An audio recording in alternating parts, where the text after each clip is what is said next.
विद्यार्थी मित्रांनो, स्वागत आहे आपलं इथे ग्रुपमध्ये. आपलं चालू होतं सराव 2.6, ज्यामध्ये आपण वर्ग समीकरणाचं उपयोजन पाहत होतो. यामध्ये 5वा प्रश्न दिला आपल्याला. सुयशला गणिताच्या पहिल्या चाचणीत मिळालेल्या गुणापेक्षा दुसऱ्या चाचणीत 10 गुण अधिक मिळाले. दुसऱ्या चाचणीतील गुणाची 5 पट ही पहिल्या चाचणीतील गुणाच्या वर्गा इतकी आहे. तर त्याचे पहिल्या चाचणीतील गुण किती? दिलेल्या माहितीनुसार आपल्याला चल गृहीत धरावं लागेल एका बाबीसाठी, ते म्हणजे पहिल्या चाचणीतील गुण. त्यासाठी चल विचारात घ्या. गृहीत धरा. मग समजा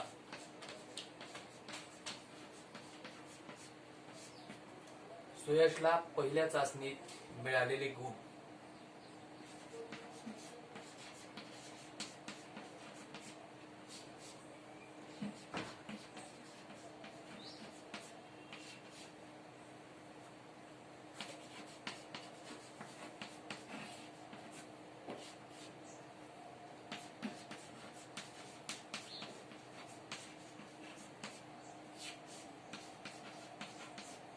बरोबर याच.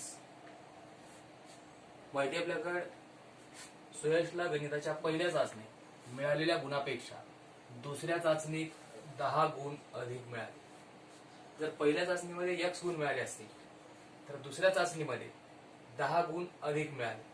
म्हणजेच सुयशला दुसऱ्या चाचणीत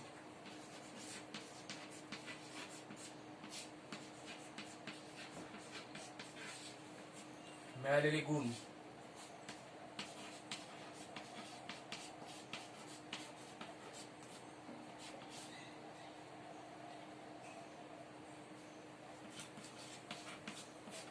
असतील पहिल्या चाचणीपेक्षा 10 गुण अधिक, याच अधिक 10 गुण. पुढे माहिती आपल्याकडे दुसऱ्या चाचणीतील गुणाची 5 पट ही पहिल्या चाचणीतील गुणाच्या वर्गा इतकी आहे. ही अट आहे आपल्याला, ज्या अटीपासून आपल्याला वर्ग समीकरण मिळणार. दिलेल्या अटीनुसार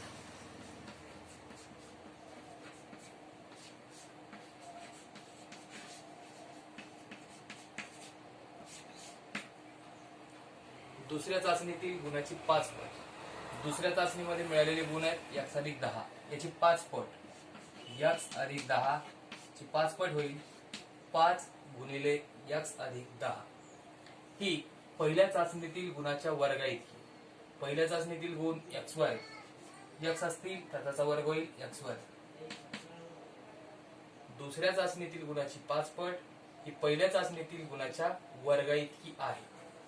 समीकरण मिळेल आपल्याला दिलेल्या अटीनुसार. सोडून घेऊ, सामान्य रूपामध्ये आणू. x वर्ग बरोबर कौसाबाहेर 5 ने कौसातील प्रत्येक पदाला गुणा. 5 गुणिले x हा होईल 5x, 5 10 50. म्हणजे समीकरण मिळेल x वर्ग वजा 5x वजा 50 बरोबर 0. अवयव पद्धतीनुसार हे वर्ग समीकरण सोडवू. वर्ग पदाचा गुणक 1, स्थिर पद ऋण 50 यांचा गुणाकार होईल ऋण 50 गुणाकार ऋण 50 बेरीज वजाबाकी रेषीय पदाचा सहगुणक ऋण 5 यावी. असे दोन अवयव. अवयव मिळतील 5 आणि 10. 5 10 50. पण फरक पाहिजे आपल्याला ऋण, ज्या कारणामुळे मोठी संख्या घ्या ऋण, लहान संख्या धन. फरक मिळेल ऋण 5. धन ऋण संख्येचा गुणाकार मिळेल ऋण 50. अवयव मिळाले आपल्याला 5 ऋण 10. समीकरण होईल x वर्ग अधिक 5x वजा 10x वजा 50 बरोबर 0. पहिल्या दोन पदात x सामायिक घेतला असता चौथ्यात राहील x अधिक 5. तिसऱ्या चौथ्या पदात ऋण 10 सामायिक घेतला असता कंसात पद राहतील x अधिक 5 बरोबर 0. दोन कंस सारखेच आहेत, दोन पदाची वजाबाकी आहे. या दोन पदामध्ये x+5 हा कंस सामायिक घेतला असता दुसरा कंस मिळेल x-10 x-10 बरोबर 0. दोन कंसाचा गुणाकार 0 आहे म्हणजेच प्रत्येक कंस बरोबर 0. x+5 बरोबर 0 किंवा x-10 बरोबर 0. जर x+5 बरोबर 0 तर x बरोबर 0-5 हे बेरजेत असलेले 5 बाजूवरून वजा होईल म्हणजेच x बरोबर -5 ही x चलाची पहिली किंमत मिळाली. तसंच x-10 बरोबर 0 यापासून x बरोबर 0+10 -10 बाजूवरून बेरजेत जाईल x बरोबर मिळेल 10. पण x हे चल आपण गृहीत धरलंय सुयशला पहिल्या चाचणीतील मिळालेले गुण आणि गुण हे कधी ऋण नसतात त्यामुळे x बरोबर -5 ही किंमत अग्राह्य असेल आपल्याला गृहीत धरता येणार नाही. x बरोबर 10 याचा अर्थ सुयशला पहिल्या चाचणीत 10 गुण मिळाले. विचारलंय आपल्याला साध्यामध्ये फक्त त्याची पहिल्या चाचणीतील गुण त्यामुळे x ची किंमत मिळाली शब्दात लिहिता येईल. म्हणून सुयशला गणिताच्या पहिल्या चाचणी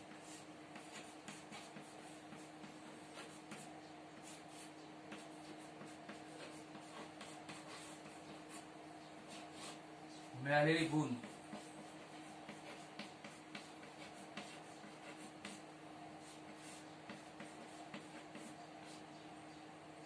दहा आहे. सुयशला पहिल्या चाचणीमध्ये 10 गुण मिळाले. 6वं उदाहरण दिलं आपल्याला. श्री कासम यांचा मातीची भांडी बनवण्याचा कुटीर उद्योग आहे. ते दररोज ठराविक संख्येएवढी भांडी तयार करतात. प्रत्येक भांड्याचं निर्मिती मूल्य तयार केलेल्या भांड्याच्या संख्येची 10 पट अधिक 40 रुपये असते. जर एका दिवसातील भांड्याचं निर्मिती मूल्य 600 रुपये असेल तर प्रत्येक भांड्याचे निर्मिती मूल्य व एका दिवसात बनवलेल्या भांड्याची संख्या काढा. तर या प्रश्नामध्ये 2-3 अटी दिसतात. आता नेमकं चल कशासाठी गृहीत धरायचं यासाठी आपल्याला हा प्रश्न काळजीपूर्वक वाचावा लागेल. या प्रश्नाला सुरुवातीलाच तारांकित दाखवलेलं आहे. तर प्रश्न पाहिला असता लक्षात येईल आपल्याला इथं 2 बाबी आपल्याला शोधायच्या. प्रत्येक भांड्याचं निर्मिती मूल्य आणि एका दिवसात बनवलेल्या भांड्याची संख्या. पण ज्यावेळेस तुम्ही प्रश्नाकडे जाल त्यावेळेस लक्षात येईल प्रत्येक भांड्याचं निर्मिती मूल्य आणि एका दिवसात बनवलेल्या भांड्याची संख्या यामध्ये सुरुवातीला अट दिली आहे ते दररोज ठराविक संख्येएवढी भांडी तयार करतात. म्हणजेच एक ठराविक संख्या आहे की ज्या संख्येएवढीच भांडी ती दररोज तयार करतात. प्रत्येक भांड्याचं निर्मिती मूल्यासाठी अट दिली आहे प्रत्येक भांड्याचं निर्मिती मूल्य तयार केलेल्या भांड्याच्या संख्येची 10 पट अधिक 40 रुपये असते. म्हणजे आपल्याला चल गृहीत धरावं लागेल एका दिवसात बनवलेल्या भांड्याची संख्या ज्यापासून मिळेल प्रत्येक भांड्याची निर्मिती मूल्य जे असेल तयार केलेल्या भांड्याच्या संख्येची 10 पट अधिक 40 रुपये. आणि समीकरण मिळेल आपल्याला एका दिवसातील भांड्याची निर्मिती मूल्य 600 रुपये आहे. ते एका दिवसात जेवढी काही भांडी तयार करतात त्याचं एकत्रित किंमत निर्मिती मूल्य हे 600 रुपये आहे. तर गृहीत धरा सुरुवातीला मग चल समजा श्री कासम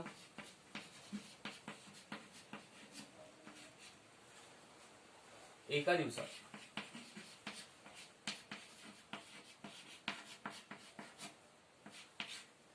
याच भांडी बनवतात.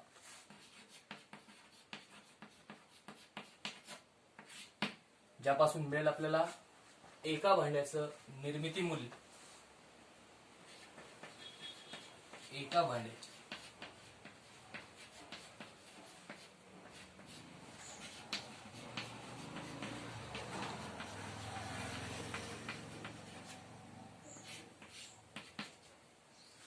तयार केलेल्या भांड्याच्या संख्येची 10 पट अधिक 40. तयार केलेले भांडे आहेत याक्स, त्याची 10 पट होईल 10 याक्स आणि अधिक 40 रुपये. म्हणजेच एका भांड्याचे निर्मिती मूल्य मिळेल याची 10 पट 10 याक्स अधिक 40 रुपये. समीकरण मिळालं आपल्याला या अटीपासून. एका दिवसातील भांड्याचे निर्मिती मूल्य 600 रुपये आहे. एका दिवसात एक्स भांडी तयार करतात. एका भांड्याचे निर्मिती मूल्य 10 एक्स अधिक 40 आहे, जे निर्मिती मूल्य होईल 600 रुपये दिलेल्या अटीनुसार.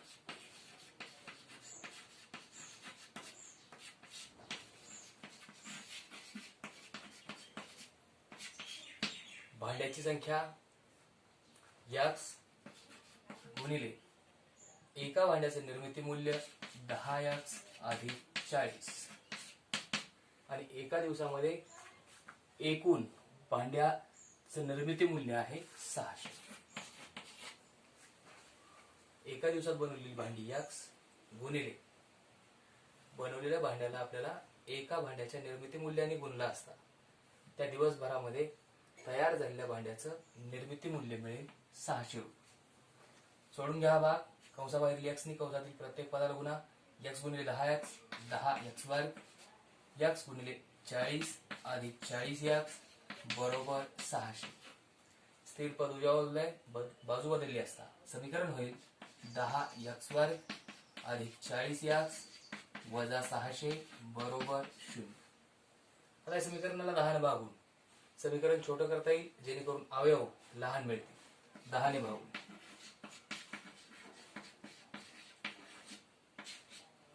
10 एक्स वर्ग छेद 10 हा होईल एक्स वर्ग.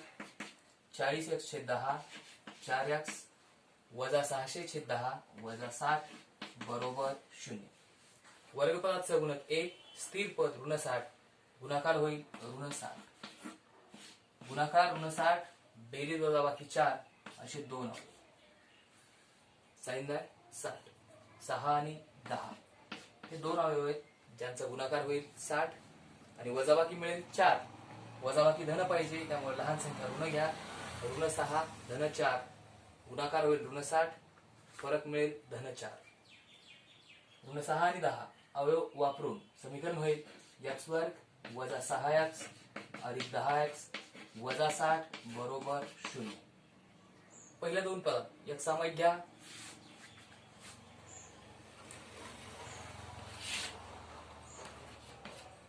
कंसात राहील एक्स वजा 6.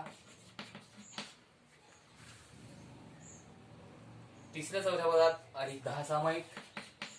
कंसात राहील एक्स वजा 6 बरोबर 0. या दोन पदात बेरीज आहे. एक्स वजा 6 हा कंस सामायिक घेतला असता दुसरा कंस मिळेल एक्स अधिक 10. दोन कंसाचा गुणाकार 0 प्रत्येक कंस 0 घेता येईल. एक्स वजा 6 बरोबर 0 किंवा एक्स अधिक 10 बरोबर 0. म्हणजेच एक्स वजा 6 बरोबर 0 एक्स बरोबर 0 अधिक 6 एक्स मिळेल 6. दुसरं समीकरण एक्स अधिक 10 बरोबर 0 एक्स बरोबर 0 वजा 10 एक्स होईल ऋण 10. पण विचारात घ्या एक्स हे चल आपण गृहीत धरलेलं आहे एका दिवसात बनवलेली भांडी आणि भांड्याची संख्या कधी ऋण नसते त्यामुळं ऋण 10 ही एक्स ची किंमत अग्राह्य असेल. म्हणजेच एक्स बरोबर 6. विचारलंय आपल्याला प्रत्येक भांड्याचं निर्मिती मूल्य आणि एका दिवसात बनवलेल्या भांड्याची संख्या. इथं एक्स चलाची किंमत मिळाली याचा अर्थ आपल्याला मिळालेला आहे एका दिवसात बनवलेल्या भांड्याची संख्या 6. यापासून आपल्याला शोधता येईल प्रत्येक भांड्याचं निर्मिती मूल्य. तर सांगा मग. म्हणून एका दिवसात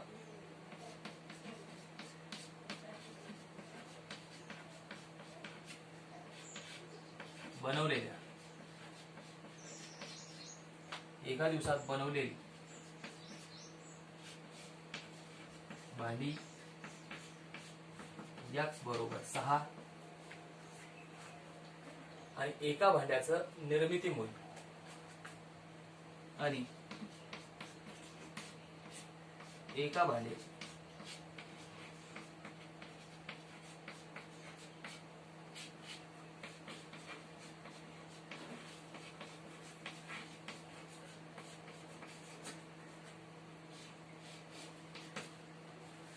10x अधिक 40, 10x अधिक 40, 10 गुणिले 6 अधिक 40, 60 अधिक 40, बेरीज मिळेल 100. म्हणजे एका भांड्याचं निर्मिती मूल्य आहे 100 रुपये आणि एका दिवसात ती भांडी बनवतात 6. तर या पद्धतीने आपल्याला हा 6वा प्रश्न सोडवायचा होता. 7वा प्रश्न हा सुद्धा तारांकित आहे. एका नदीत बोटीने प्रवाहाच्या विरुद्ध 36 किलोमीटर जाऊन परत त्याच जागी येण्यास प्रतीकला 8 तास लागतात. बोटीचा संथ पाण्यातील वेग 12 किलोमीटर असल्यास नदीच्या प्रवाहाचा वेग काढा. नदीच्या प्रवाहाचा वेग काढायचा आहे आपल्याला आणि बोटीचा संथ पाण्यातील वेग दिलाय 12 किलोमीटर. तर आता अशा उदाहरणासाठी प्रश्न काळजीपूर्वक वाचून घ्या. एका नदीत बोटीने प्रवाहाच्या विरुद्ध 36 किलोमीटर जाऊन परत त्याच जागी येण्यास प्रतीकला 8 तास लागतात. बोटीचा संथ पाण्यातील वेग 12 किलोमीटर असल्यास नदीच्या प्रवाहाचा वेग काढ. तर इथं बोटीचा संथ पाण्यातील वेग म्हणजे स्वतःचा बोटीचा वेग हा आहे ताशी 12 किलोमीटर. बोटीच्या प्रवाहाच्या विरुद्ध, बोटीने प्रवाहाच्या विरुद्ध प्रवाह ज्या बाजूला आहे त्याच्या विरुद्ध बाजूला 36 किलोमीटर जाऊन परत त्याच जागी येण्यास म्हणजे जायचंय 36 किलोमीटर आणि परत त्याच जागी यायचं. प्रतीकला 8 तास लागतात. जाऊन येण्यासाठी हा प्रवास पूर्ण करण्यासाठी त्याला 8 तास लागतात. तर आपल्याला शोधायचे नदीच्या प्रवाहाचा वेग. तर नदीच्या प्रवाहाचा वेग आपल्याला शोधायचा. तर या बाबतीत जर आपण नदीच्या प्रवाहाच्या वेगाबद्दल चल गृहीत धरलं, नदीच्या प्रवाहाचा वेग गृहीत धरू आपण एक चल x. समजा नदीच्या प्रवाहाचा वेग हा आहे समजा x किलोमीटर ताशी.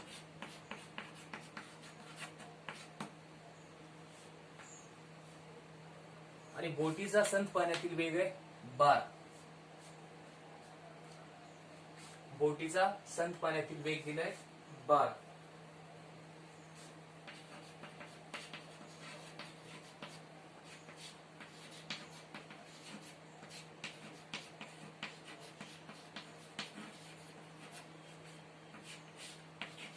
म्हणजे हा स्वतः बोटीचा वेग आहे 12 किलोमीटर ताशी. तर प्रवाहाच्या विरुद्ध दिशेने बोटीला जायचंय आणि परत यायचंय. अशा वेळेस त्या बोटीचा वेग काय असेल ते शोधून घ्यावं लागेल सुरुवातीला. तर प्रवाहाच्या विरुद्ध दिशेने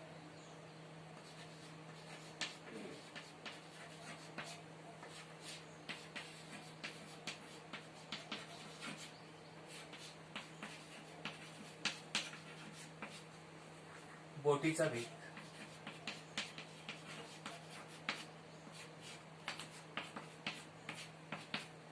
प्रवाह ज्या बाजूने आहे त्या बाजूला त्याच्या विरुद्ध दिशेनं जर बोट जात असेल तर बोटीचा वेग x आणि प्रवाहाचा वेग x असेल. बोटीचा वेग 12 आणि प्रवाहाचा वेग x असताना हा बोटीचा वेग कमी होईल. जो स्वतः बोटीचा 12 किलोमीटर ताशी वेग आहे तो कमी होईल. कारण आपण पाहतो ज्यावेळेस वाऱ्याच्या दिशेने आपण सायकल चालवतो अशा वेळेस सायकलची गती कमी होते. तशी इथं सुद्धा प्रवाहाच्या दिशेने ज्यावेळेस बोट जाईल त्यावेळेस स्वतः बोटीचा वेग हा कमी होईल आणि तो वेग असेल बोटीचा वेग 12 वजा प्रवाहाचा वेग x. कारण ही बोट प्रवाहाच्या विरुद्ध दिशेने आहे. अशा वेळेस प्रवाहाच्या विरुद्ध दिशेने बोटीचा वेग होईल 12 वजा x किलोमीटर पर तास ताशी वेग. आता परत पुन्हा त्याच जागी यायचं बोटीला. त्यामुळं प्रवाहाच्या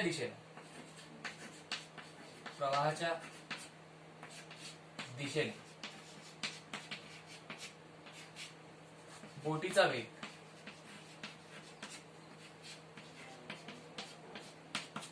प्रवाह ज्या बाजूला आहे त्याच बाजूला जर बोट जात असेल तर बोटीचा स्वतःचा वेग 12 आणि प्रवाहाचा वेग यक्स मिळून हा वेग होईल 12 अधिक यक्स किलोमीटर पर तास.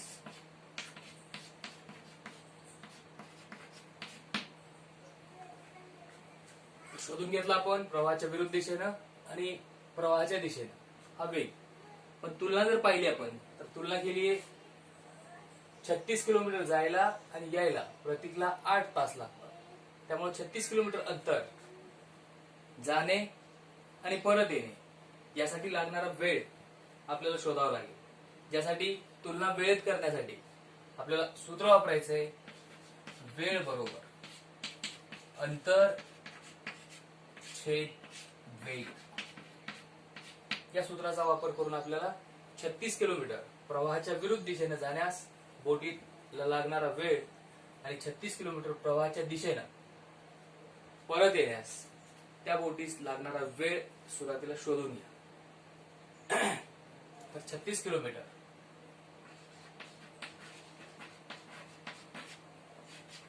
प्रवाहाच्या दिशेने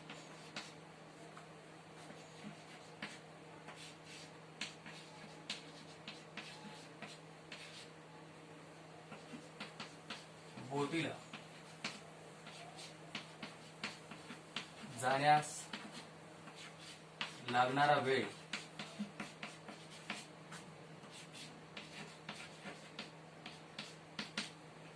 अंतर 36 किलोमीटर वेग प्रवाहाच्या दिशेनं वेग आहे यक्स आली 12 अधिक यक्स 36 छेद 12 अधिक यक्स एवढे तास लागते.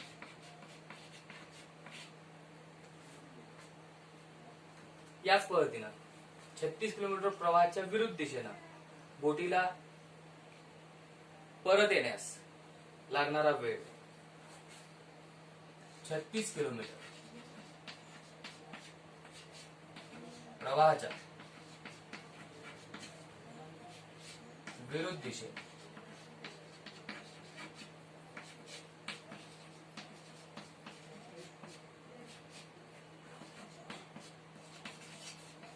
बोटीला परत येण्यास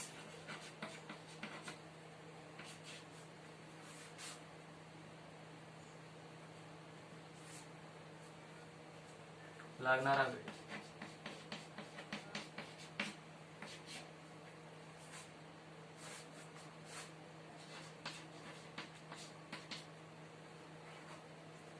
विरुद्ध दिशेनं वेग आहे 12 वजा एक्स आणि अंतर 36 त्यामुळे वेळ होईल 36 छेद 12 वजा एक्स तास.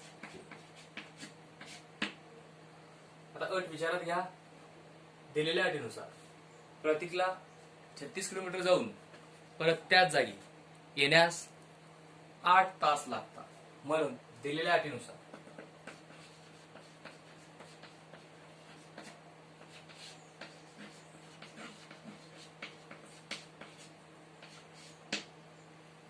समीकरण होईल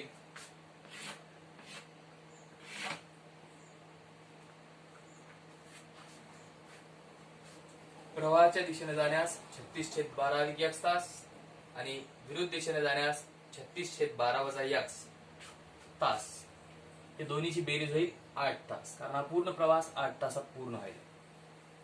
36 छेद 12 अधिक एक्स हा प्रवाहाच्या दिशेने जाण्यास लागणारा वेळ 36 छेद 12 वजा एक्स हा प्रवाहाच्या विरुद्ध दिशेनं जाण्यास लागणारा वेळ बरोबर 8 तास. आता हे समीकरण सोडून आपल्याला वर्ग समीकरण मिळेल. दोन अपूर्णांकाची बेरीज आहे. छेदात अपूर्णांकाचे छेद सारखे नाहीत. अशा वेळेस छेद समान करून घ्यायचे. या अगोदर आपल्याला 36 सामायिक घेता येईल. 36 सामायिक घ्या. कंसात राहील 1/12 अधिक x अधिक 1/12 वजा x बरोबर 8. हा 36 बाजूबाजून भागाकारात नेऊ आणि कंस सोबत सोबत सोडून घेऊ. दोन अपूर्णांकाचा छेद सारखा नाही, बेरीज करायचंय, त्यामुळं छेद समान करून घ्या. 1 गुणिले 12 वजा x 12 वजा x छेद 1 गुणिले 12 अधिक x अधिक 12 अधिक x. छेदामध्ये दोन कंसाचा गुणाकार 12 अधिक x गुणिले 12 वजा x बरोबर. हा 36 बाजू बदलला असता होईल 8/36. भाग जाईल 4 नी, 4 नम 36, 4 दोन्ही 8. अंशात धन x ऋण x शून्य करा, बेरीज मिळेल 12 अधिक 12 24 छेद छेदात a अधिक b a वजा b हे स्वरूप आहे, म्हणजेच लिहिता येईल a वर्ग वजा b वर्ग 12 चा वर्ग वजा x चा वर्ग बरोबर 2/9. या पुढं हा 24 छेद 12 चा वर्ग 144 वजा x वर्ग बरोबर 2/9. 24 गुणिले 9 बरोबर 2 कंसात 144 वजा x वर्ग.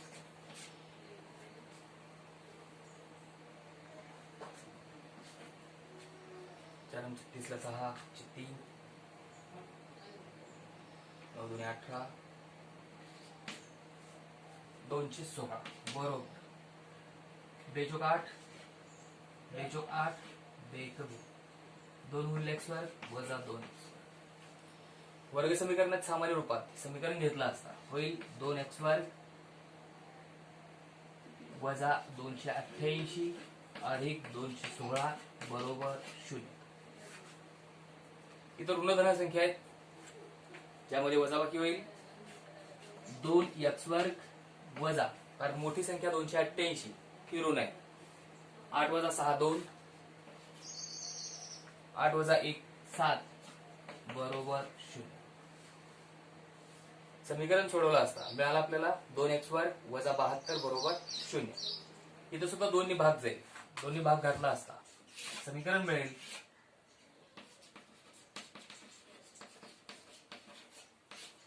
2x वर्ग छेद 2 हा होईल x वर्ग वजा 72 छेद 2 बेत्रिक 6 बेसकी 12 x वर्ग वजा 36 बरोबर 0. आता हे वर्ग समीकरण सोडवता येईल आपल्याला x वर्ग वजा 6 चा वर्ग 36 हा 6 चा वर्ग आहे. पुन्हा विस्तार सूत्र वापरता येईल a वर्ग वजा b वर्ग. पहिला कंस a अधिक b x अधिक 6, दुसरा कंस x वजा 6 बरोबर 0. दोन कंसाचा गुणाकार 0, प्रत्येक कंस 0 घेता येईल. x अधिक 6 बरोबर 0 किंवा x बरोबर होईल 0 वजा 6 ऋण 6. ही किंमत अग्राह्य असेल का, तर x हे चल गृहीत धरले आपण प्रवाहाच्या वेगासाठी, वेग हा ऋण नसतो, किंवा x वजा 6 बरोबर 0, म्हणजे x बरोबर 0 अधिक 6 x मिळेल 6. म्हणून नदीच्या प्रवाहाचा वेग असेल 6 किलोमीटर. नदीच्या प्रवाहाचा वेग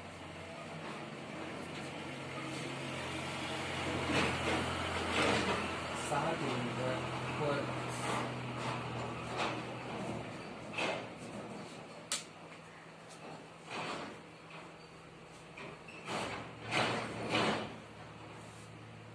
एक एक बाब लक्षात घ्या. विचारात घेतला आपण नदीच्या प्रवाहाचा वेग, ज्यासाठी चल x किलोमीटर, बोटीचा संत पाण्यातील वेग दिला होता उदाहरणामध्ये 12 किलोमीटर पर तास. प्रवाहाच्या विरुद्ध दिशेनं बोटीचा वेग शोधून घेतला. ज्यावेळेस बोट प्रवाहाच्या विरुद्ध दिशेनं जाईल अशा वेळेस त्या बोटीचा वेग कमी होईल. ज्यासाठी उदाहरण सांगितलं होतं मी, जर सायकलने आपण वाऱ्याच्या दिशेने जात असाल अशा वेळेस सायकलचा वेग हा कमी होतो. तसंच प्रवाहाच्या दिशेनं, प्रवाहाच्या विरुद्ध दिशेनं ज्या वेळेस बोट जाईल अशा वेळेस वेग होईल 12 - किलोमीटर पर तास. प्रवाहाच्या दिशेनं बोटीचा वेग हा वाढेल. बोटीचा वेग आणि प्रवाहाचा वेग मिळून होईल 12 - किलोमीटर पर तास. उदाहरणामध्ये तुलना वेळेत दिली आहे, कारण 36 किलोमीटर जाऊन परत येण्यास प्रतीकला 8 तास लागतात. त्यामुळे आपल्याला वेळेत तुलना करायचंय. वेळेसाठी सूत्र वापरा, अंतर छेद वेग. 36 किलोमीटर अंतर प्रवाहाच्या दिशेनं बोटीला जाण्यास लागणारा वेळ अंतर 36, दिशेने जाण्यास लागणारा वेळ 12 वेग 12 हा वेळ होईल 36/12 तास. आणि 36 किलोमीटर प्रवाहाच्या विरुद्ध दिशेनं बोटीला परत येण्यास लागणारा वेळ हा होईल 36/12 तास. कारण प्रवाहाच्या विरुद्ध दिशेनं वेग आपण शोधला होता 12 आणि अंतर 36 किलोमीटर. अट दिली आपल्याला, जाणे आणि येणे प्रवास 8 तासात पूर्ण होतो. त्यामुळे या दोन वेळेची बेरीज आहे 8 तास. इथं आपण 36 सामायिक घेतलाय. सोबत सोबत खालच्या पायरीत 2 अपूर्णांकाचे छेद समान केलेत. धन ऋण x कमी केला. 36 गुणाकारात होता, बाजू बदलून भागाकारात. इथे 4 नम 36, 4 दोन्ही 8 भाग घातलाय. अंशात उरेल 12 + 12 24. छेदामध्ये स्वरूप मिळालंय a + b, a - b, a वर्ग - b वर्ग बरोबर 2/9. 24/12 चा वर्ग केला 144 वजा x चा वर्ग x वर्ग बरोबर 2/9. बाजू बदलून गुणाकारात घेतल्यात. 9 × 24 2 × 144 वजा x वर्ग. 24 नम 216 घेतलाय. 2 × 144 गुणाकार 288 2 × वजा x वर्ग वजा 2x वर्ग.